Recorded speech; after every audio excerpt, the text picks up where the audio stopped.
આ કેસમાં આપણી જે GS1 જે ગુજરાત સરકારની જે વેબસાઇટ બનાવે છે એમાં ઘણા બધા ઈમેલ આઈડીઝ જે ગવર્મેન્ટને ઓથોરાઇઝડ હોય છે એને એક્સેસ આપવામાં આવે છે, જેથી ગવર્મેન્ટ આઈડી ઈમેલ આઈડી કહેવાય છે. એ જ પ્રકારનું એક ઈમેલ આઈડી ક્રિએટ કરવામાં આવ્યું છે, જેનું ps-crm-cyb@gujarat.gov.in. આ જે ઈમેલ આઈડી છે, આ ઈમેલ આઈડી દ્વારા ઘણી બધી કંપનીઓમાં માહિતી મંગાવવા માટેના ઈમેલ જતા હતા અને એ ઈમેલમાં જે પ્રમાણની માહિતી માંગવામાં આવી રહી હતી એનાથી કંપનીઓને ડાઉટ ગયો કે આ ઈમેલ આઈડી ઓથોરાઇઝડ લાગતું નથી, પણ એ ઈમેલ આઈડીની જે ટર્મ્સ છે એ બધી ગવર્મેન્ટ ઈમેલ આઈડીની છે. તો જે બાબતે સાયબર ક્રાઇમને આ કામ આપવામાં આવ્યું અને અમારી ટેકનિકલ ટીમ દ્વારા આ પર્ટિક્યુલર જે ઈમેલ આઈડી છે એના ઉપર કામ કરવામાં આવ્યું. આ ઈમેલ આઈડી એક રાજસ્થાનથી એક આરોપીની ધરપકડ કરી છે, જેણે આ ઈમેલ આઈડી મેળવ્યું હતું. આ આરોપી છે સાગર કાંતિલાલ કુલારામ, જે જાતે 22 વર્ષનો છે, સ્વરૂપગંજ શિહોર રાજસ્થાનનો રહેવાસી છે.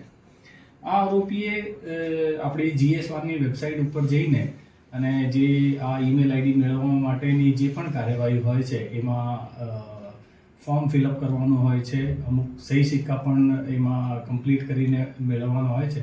આ બધા એને ડુપ્લિકેટ બનાવીને અને GS1માં મેલ કરીને અને દરેક બાબતના એક્સેસ લઈને અને પોતે એક આ ઈમેલ આઈડી ક્રિએટ કરી લીધું અને આ ઈમેલ આઈડીથી એ ઘણી બધી કંપનીઓમાં મેલ કરતો હતો, પ્લસ ઘણા બધા બેંક્સમાં પણ મેલ કરતો હતો કે આ પ્રકારના આ એકાઉન્ટ્સ છે જેને તમે બ્લોક કરી દો. એટલે આ પ્રકારની આ કાર્યવાહી આ ઈમેલ આઈડી દ્વારા કરવામાં આવી રહી હતી, જેના આધારે અમારી ટેકનિકલ ટીમે આ આરોપીની ધરપકડ કરી છે.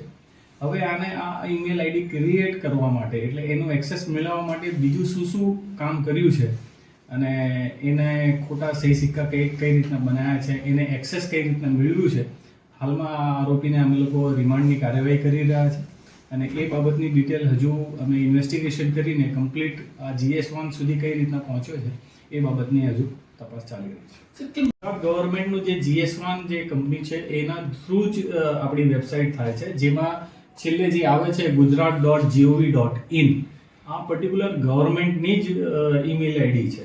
એટલે કોઈ પણ ગવર્મેન્ટનો ઈમેલ આઈડીનો કોઈ પણ જગ્યાએ તમને મેળવવા માંગતા હોય તો એની પાછળ આ જ આવશે, જે અમદાવાદ સાયબર ક્રાઇમનું હશે તો પણ @government.gov.in એ પ્રકારનું જ હોય છે અને એ એક્સેસ ફક્ત GS1 પાસે જ છે, જે ગવર્મેન્ટનું છે. આરોપીનું બેકગ્રાઉન્ડ શું એવું કે ભણેલો ગણેલો છે અને એનો આ કરવા પાછળનો એનો હેતુ શું હતો?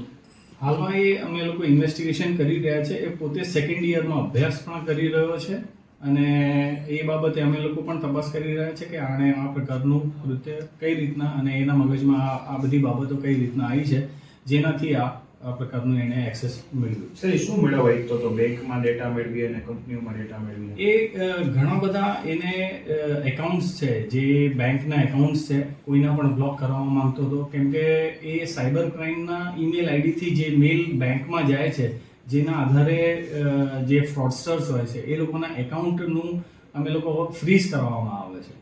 તો એ માહિતી એને હતી એટલે એ ઘણા બધા લોકોના એકાઉન્ટ પોતે ફ્રીઝ કરવા માંગતો હતો અને એણે એ પ્રકારના જુદા જુદા એકાઉન્ટોને ફ્રીઝ કરવા માટેની એને કાર્યવાહી કરી હતી. એની સાથે એવું કરવાવાળું કોઈ સાગરીત કે કોઈ? ના, હાલમાં આ જ આરોપી છે અને હજુ એની તપાસ અમે લોકો કરી રહ્યા છે કે આમાં બીજી કોઈની સંડોવણી છે કે નહીં. સર, GS1 તો પ્રાઇવેટ કંપનીને હેન્ડલિંગ આપેલું છે કે ગવર્મેન્ટથી જ થઈ? ના, આ ગવર્મેન્ટનું જ છે અને એના જે પણ એક્સેસ છે અને એ લોકો જે પણ ઈમેલ આઈડી ક્રિએટ કરીને આપે ફક્ત ગવર્મેન્ટ માટે જ કરે. સર, એમાં કોઈ કર્મચારીની સંડોવણી કામ કરતા? એ બાબતે પણ અમે લોકો તપાસ ચાલી રહી છે. અમે લોકો એ પણ ફાઇન્ડ આઉટ કરી લઈશું કે આની જોડે કોઈક આ કંપનીમાંથી પણ કોઈક ઇન્વોલ્વ હોય તો એની પણ ધરપકડ કરવામાં આવે. એનો હેતુ શું હોઈ શકે? શું શક્યતાઓ આપને લાગી રહી છે? હાલમાં અમે લોકો ઘણી બધી ડિટેલ્સ ચેક કરી છે એના મોબાઈલમાં, પણ મેક્સિમમ એણે બેંક એકાઉન્ટ્સમાંથી ફ્રીઝ કરાવવા માટેના મેલ કર્યા છે, પછી અમુક વિગત માંગવા માટે ટેલિગ્રામમાં પણ મેલ કર્યા છે અને જે એકાઉન્ટ્સ છે એને ઘણા બધા એકાઉન્ટ્સ છે જે ગેમ્બલિંગના વેબસાઇટ ઉપર અવેલેબલ હતા, બેંકના એકાઉન્ટ્સ, એ ફ્રીઝ કરાવવા માટેનું એને ટ્રાય કર્યું છે. એટલે એ બાબતે પણ અમે લોકો કંપનીઓને અને બેંકને ડાઉટ આવ્યો ત્યારે આ માહિતી અમને મોકલવામાં આવી હતી કે આ ઈમેલ આઈડી દ્વારા આ પ્રકારની ઈમેલ્સ આવવામાં આવી રહ્યા છે, પણ આ ગવર્મેન્ટથી થઈ રહ્યું છે એવું લાગતું નથી. એટલે એ બાબતે આપ તપાસ કરો. તો જે બાબતે અમે લોકોએ તપાસ કરીને આ ફરિયાદ દાખલ કરીને આ આરોપીને અમે લોકોએ ધરપકડ કરી. કેટલા ટોટલ એકાઉન્ટ આને ફ્રીઝ કરાવ્યા છે? એ હજુ અમે લોકો એના બાબતે કામ કરી રહ્યા છે, કેમ કે દરેક કંપનીથી અમે લોકો વિગત મંગાવી રહ્યા છે, દરેક બેંકથી વિગત મંગાવી રહ્યા છે કે પર્ટિક્યુલર આ ઈમેલ આઈડીથી એમના કેટલા ઓફિસમાં કે એમના જે ડેસ્કમાં કેટલા મેલ્સ ગયા છે એ બાબતની હજુ અમે લોકો માહિતી એકત્રિત કરી રહ્યા છે, પણ આને લગભગ 40 થી 50 મેલ આ પ્રકારે કરેલા છે. સાહેબ આ વિગત કઈ મંગાવતો હતો? મેઇનલી ફ્રીઝ કરાવવા માટેની મંગાવતો હતો, પ્લસ કોઈ પણ યુઝર આઈડી હોય એના નામ સરનામા બાબતે વિગત કરવા માટે મેલ કરવામાં. ઓકે.